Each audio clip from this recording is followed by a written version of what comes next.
वो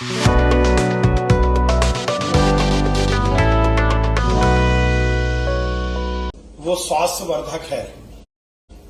पूरी दुनिया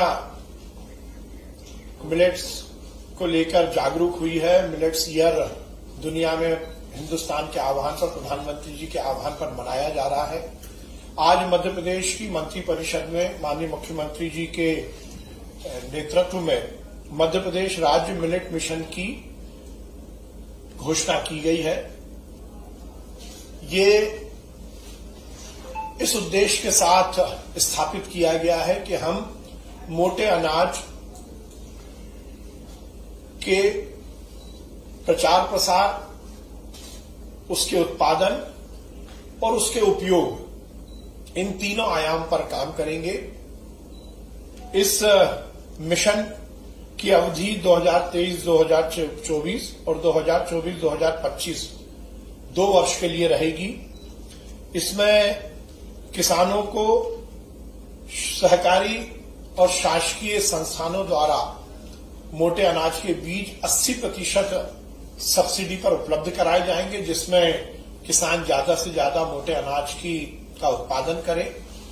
उसके साथ ही किसानों को इस उत्पादन के लिए अलग अलग स्तर पर कार्यशाला और प्रशिक्षण के कार्यक्रम आयोजित किए जाएंगे। मोटे अनाज के वैल्यू एडिशन के लिए सरकार अलग से जनजागरण करेगी और ये सुनिश्चित करेगी कि मोटे अनाज जो किसान उत्पादित करते हैं उन्हें बड़े स्तर पर उसका आर्थिक लाभ भी मिल सके। मोटे अनाज की ज्यादा से ज्यादा लोगों में लोकप्रियता हो, उसके लिए आज माननीय मुख्यमंत्री जी ने इस बात के भी निर्देश दिए हैं कि सरकारी कार्यक्रमों में जहां भोजन की व्यवस्था रहती है उसमें यह सुनिश्चित किया जाए कि कम से कम एक डिश मोटे अनाज की हो। माननीय मुख्यमंत्री जी ने यह भी निर्देश दिया है कि मिड डे मील में हफ्ते में एक दिन क्या बच्चों को भी मोटे अनाज का भोजन उपलब्ध कराया जा सकता है। इस पॉसिबिलिटी पर भी विचार किया जाए। हॉस्टल्स में भी हफ्ते में एक दिन मोटे अनाज का उपयोग हो सके, इसको भी सुनिश्चित करने का माननीय मुख्यमंत्री जी ने निर्देश दिया है।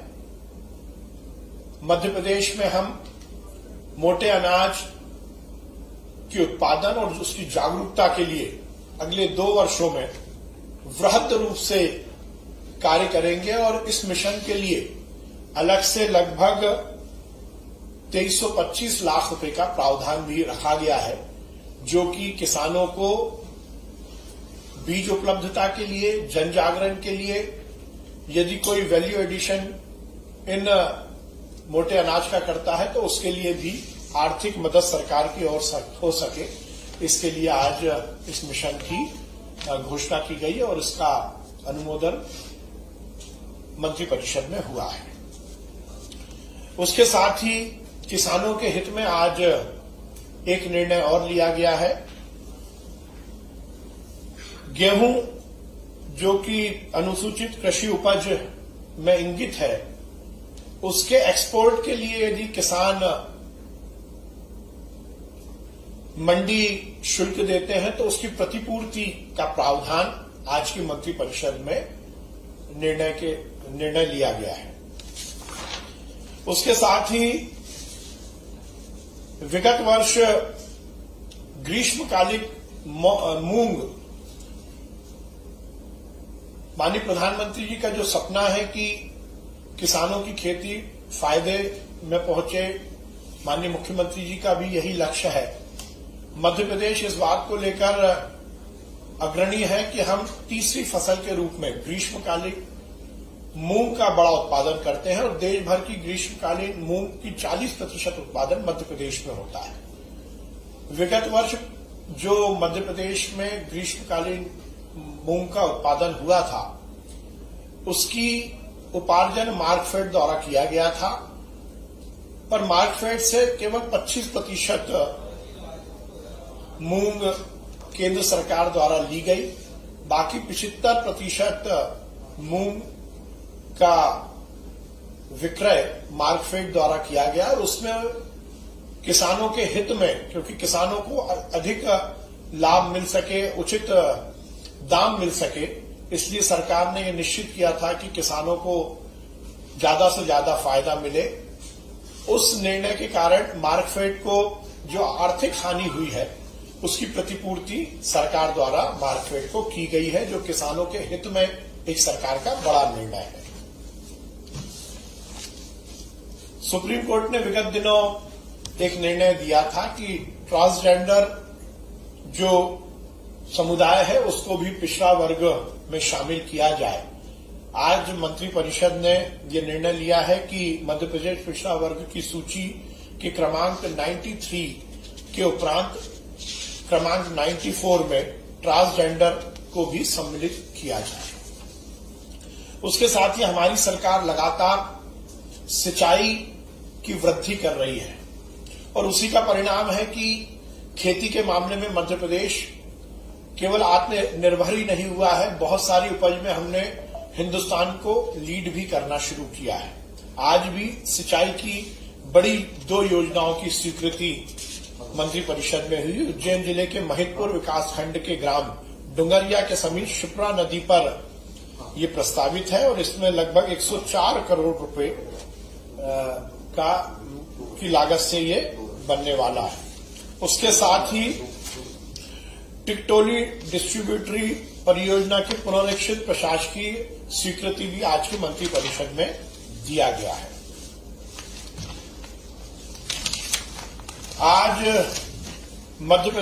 आज का दिन भी मध्य प्रदेश के इतिहास में अभी तक के सबसे बड़े इन्वेस्टमेंट के रूप में स्थापित हो रहा है।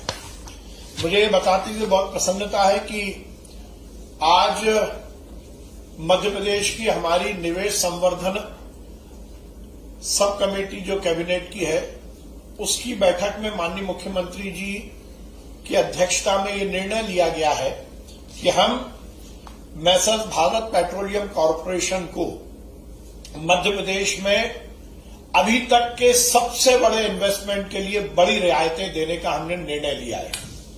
बिना रिफाइनरी के कैंपस में ही भारत पेट्रोलियम कॉर्पोरेशन अपना एक विस्तारित प्लांट प्रस्तावित कर रहा है, जिसमें लगभग 45,000 से 50,000 करोड़ रुपए का इन्वेस्टमेंट मध्य प्रदेश में आने वाला है। ये मध्य प्रदेश के इतिहास का सबसे बड़ा इन्वेस्टमेंट होगा। भारत पेट्रोलियम कॉर्पोरेशन बिना रिफाइनरी के कैंपस में ही ये प्लांट ला रहा है, ये विस्तारित प्लांट ला रहा है, जिसमें गैसोलीन, डीजल, एलएलडीपी और एचडीपी, प्रोलीप्रोपिलीन आदि का प्रोडक्शन होगा। और जैसा मैंने बताया 45,000 से 50,000 करोड़ का इसमें इन्वेस्टमेंट होगा और प्रत्यक्ष और अप्रत्यक्ष रूप से लगभग 2 लाख लोगों को इसमें रोजगार मिलने की संभावना है। भारत पेट्रोलियम कॉर्पोरेशन ने सरकार से कुछ रियायतें मांगी थी। माननीय मुख्यमंत्री जी के नेतृत्व में हम निवेश को लेकर बहुत सजग हैं। लगातार मध्य प्रदेश में निवेश आ रहा है और निवेश के लिए ये जरूरी है कि हम निवेश जो कंपनी कर रही है उसको कुछ रियायतें दें और हमारी सरकार की बहुत फ्लेक्सिबल नीति है और उसके तहत आज हमने निर्णय लिया है कि भारत पेट्रोलियम कॉर्पोरेशन को इस नए उनके वेंचर के लिए स्टेट जीएसटी में हम 15,000 करोड़ की 15 साल के लिए रियायत देंगे। उसके साथ ही उनको हम 500 करोड़ रुपए का इंटरेस्ट फ्री लोन उपलब्ध कराएंगे और उसके साथ साथ उन्होंने बिजली में 1 रुपए पर यूनिट की रियायत मांगी है, उसको भी आज हमारी निवेश संवर्धन समिति ने अप्रूव किया है।